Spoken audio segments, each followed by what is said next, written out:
For every iconic, world-saving hero, there's a story of where they came from. And when it comes to Stranger Things, there's no hero quite like Eleven. Today, we're about to dive deep into the entire crazy, upside-down story of Jane Hopper, a.k.a. Elle. Our story starts way back in the 70s with a college student named Terry Ives. Terry, in a move that would unknowingly change the world, signed up for a government experiment run by the charmingly sinister Dr. Martin Brenner. This program, MK Ultra, was all about pushing the limits of the human mind, using psychedelics and sensory deprivation. But here's the thing. Terry was pregnant. The experiments, which may have even involved a transfusion of blood from another powerful psychic, had a massive effect on her unborn child. On June 7, 19 Terry gave birth to a baby girl she named Jane, but she barely got a glimpse of her before Brenner and his goons swooped in, stole the baby, and covered the whole thing up as a miscarriage. Terry knew her daughter was alive. She fought like hell, even suing Brenner. But with no birth certificate, no medical records, it was like Jane Ives never existed. In Brenner's hands, Jane ceased to be Jane. She became Subject 011 or 11. He raised her in the sterile, cold environment of Hawkins National Laboratory, forcing her to call him Papa. It's a twisted, abusive dynamic where he's both her captor and the only father figure she's ever known. She wasn't alone, though. There were other kids, her brothers and sisters, in this twisted experiment, all with their own numbers, all playing together in the now infamous Rainbow Room. One of these kids was Callie, number 8, who would become important later. But for the most part, Elle's childhood was a series of grueling tests designed to exploit and strengthen her incredible psychokinetic abilities. Failure meant punishment, often being locked in a solitary confinement cell, a trauma that would leave her with a deep-seated fear of being trapped. There was one particularly horrific test where Brenner wanted her to kill a cat with her mind. She refused, and in the struggle against the guards dragging her to the cell, her rage boiled over and she snapped one of their necks. It was a terrifying display of power, and while Elle was horrified, you could see the glint of satisfaction in Papa's eyes. He had his weapon. In 1909, there was a friendly orderly at the lab who took a special liking to 8-year-old Elle. He was kind, encouraging, and told her to use a memory that makes her sad or angry to make her powers stronger. He was the first person who seemed to genuinely care. He saw her getting bullied by the other kids, especially the arrogant number 2. This orderly, we would later learn, was not just some nice guy. He was Henry Creel, Dr. Brenner's very first test subject, number 1. He had a chip in his neck, a little device called Soteria that suppressed his powers. He manipulated poor, lonely 11, telling her that Brenner was lying and the other kids were planning to kill her. He gave her a key card and a plan to escape, but first he needed her to do him a little favor. Use her powers to remove the chip. She did, and all hell broke loose. The second that chip came out, the friendly orderly was gone, and the monster, 1, was unleashed. He went on a horrifying rampage, slaughtering every single person in the lab, guards, scientists, and all of Elle's brothers and sisters. It was a bloodbath. 11 walked into the Rainbow Room to find him standing over the body of number 2, a scene of absolute carnage. He then revealed his true identity and his nihilistic philosophy, a deep hatred for humanity. He saw himself and 11 as predators, superior beings destined to reshape a broken world. He asked her to join him, and in that moment, this terrified 8-year-old girl refused. She told him, "You are the monster." An epic psychokinetic duel broke out between them. He was stronger, more experienced, and nearly killed her. But just as her life was fading, she tapped into a precious memory, a memory of her mother holding her as a baby, and a surge of power, fueled by love, not hate, overwhelmed him. She pinned him to the wall, and with a final, desperate scream, she disintegrated him, accidentally tearing a hole in the fabric of reality, the very first gate to the Upside Down, and banishing him into the hellish dimension. The effort knocked her into a coma, and when she woke up, the trauma had buried the memory of the massacre deep, deep down, leaving her with blunted powers and a gaping hole in her past. Brenner, finding her as the sole survivor, was baffled, but also saw the immense potential she had just unlocked. 4 years fly by. It's November 6, 1983. Brenner is now using Elle's powers for Cold War espionage. He pushes her to spy on a Russian agent, but during one of these psychic projections in a sensory deprivation tank, she stumbles upon something else. A creature from another dimension. Intrigued, Brenner forces her to make contact again.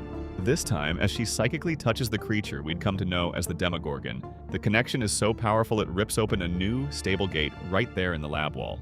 Chaos ensues, and amidst the panic, 11 escapes through a drain pipe, tasting freedom for the very first time.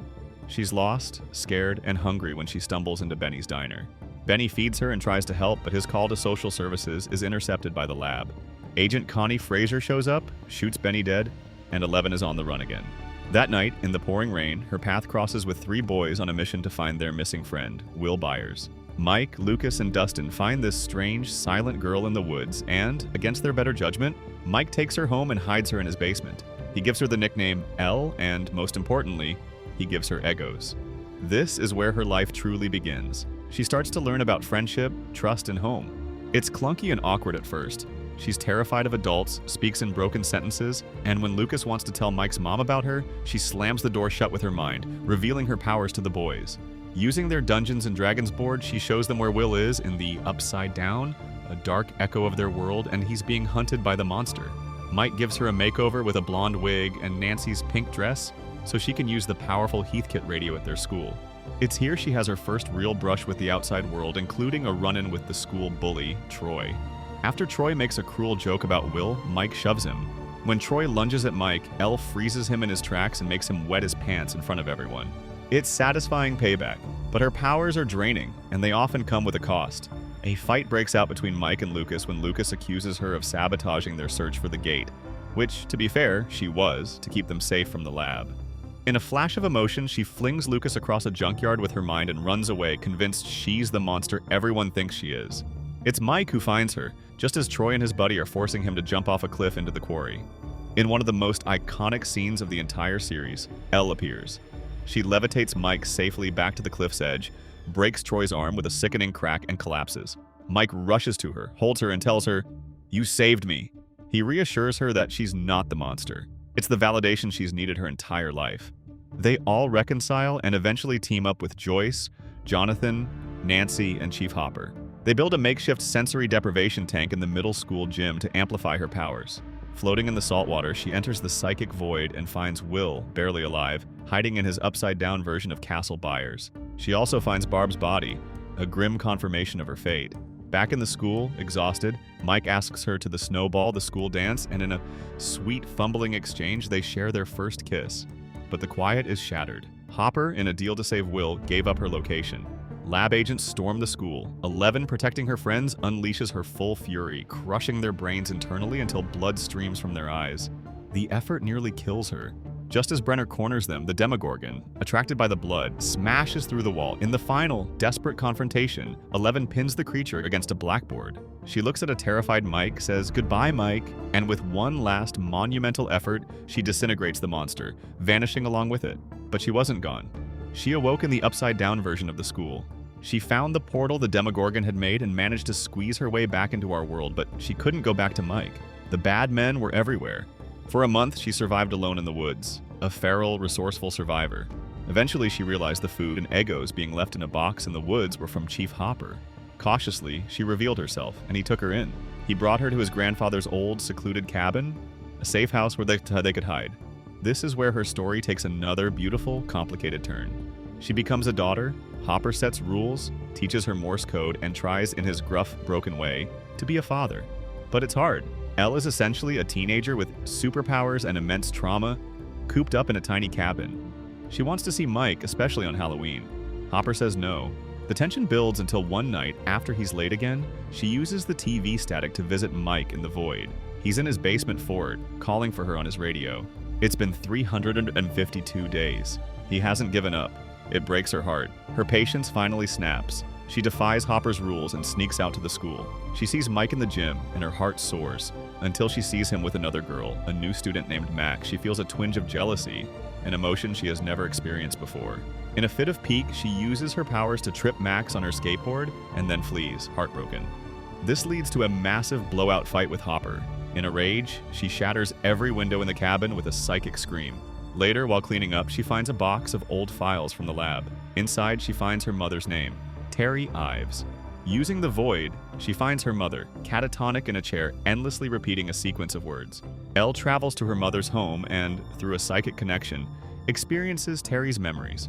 The birth, the abduction, and the brutal electroshock therapy Brenner used to silence her, which left her in her current state. In those memories, she sees another little girl in the rainbow room with her Kali.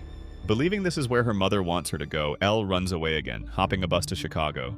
She finds Callie, number 8, living with a gang of punk outcasts. Callie's power is different. She can create illusions, make people see things that aren't there. For a moment, Elle finds a home, a sister.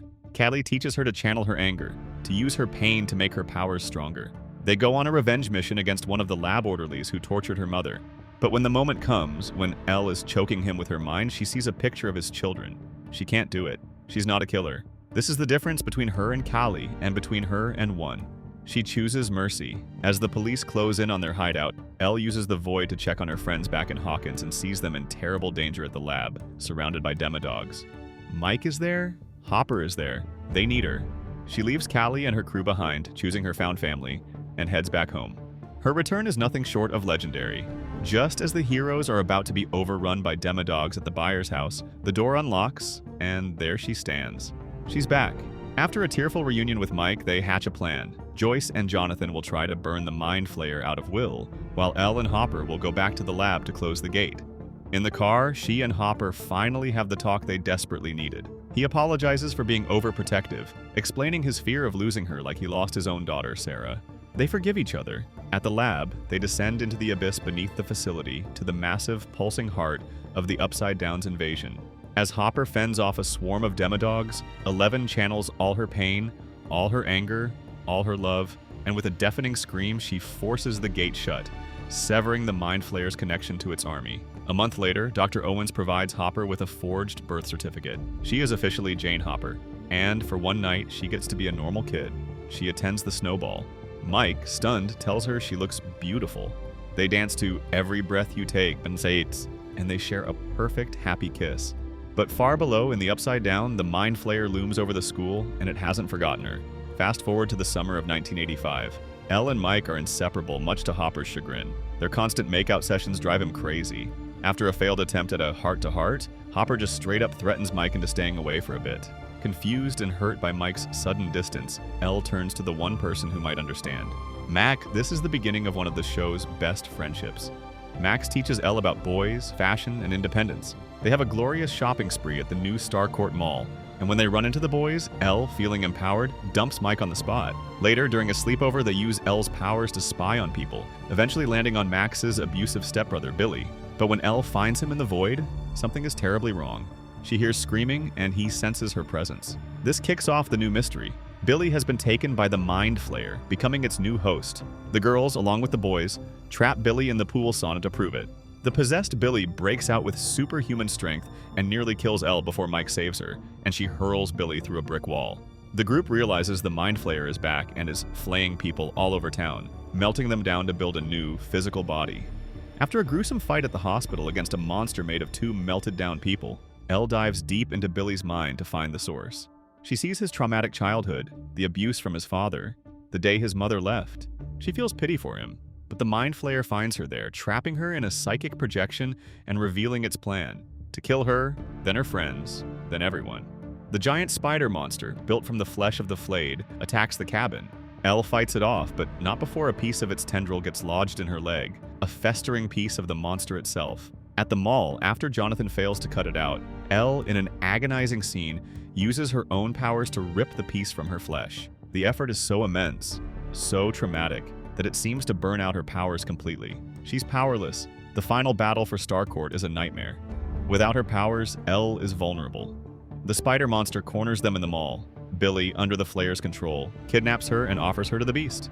But at the last second, by reminding him of his mother, of that happy day on the beach, Elle breaks through the Mind Flayer's control.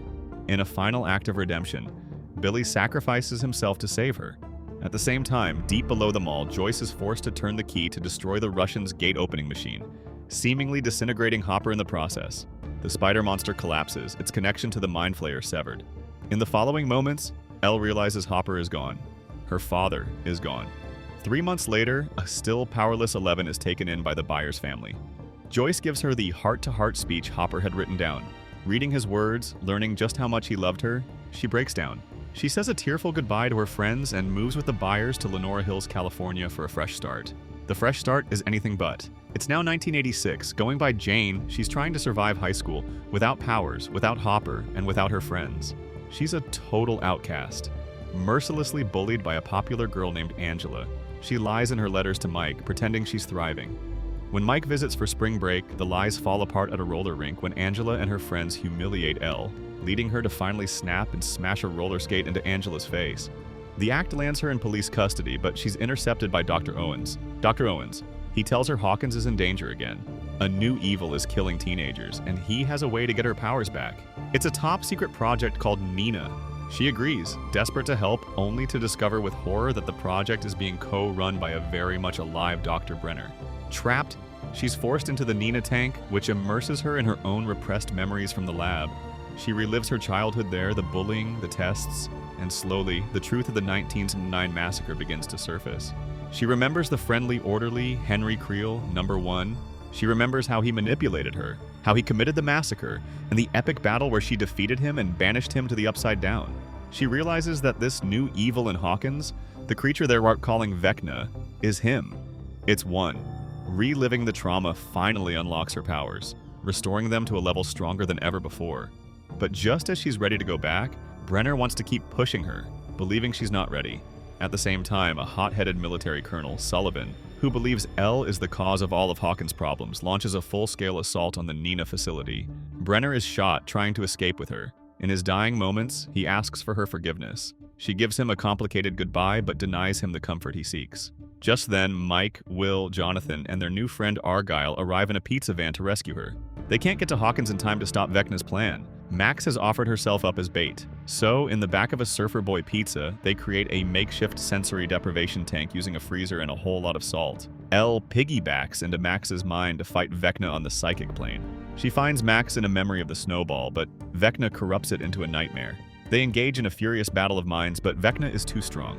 He overpowers both of them, pinning them in his mindscape. He reveals his grand plan. He's been the one pulling the strings all along. The Demogorgons, the Mind Flayer, they were all his puppets, tools he found and shaped in the Upside Down. Just as he's about to kill Max, Mike's voice breaks through from the real world. He finally tells her he loves her. That love gives her the strength she needs. She breaks free and blasts Vecna, but it's too late. He's already broken Max's limbs and stopped her heart. In the real world, Max dies for 1 full minute.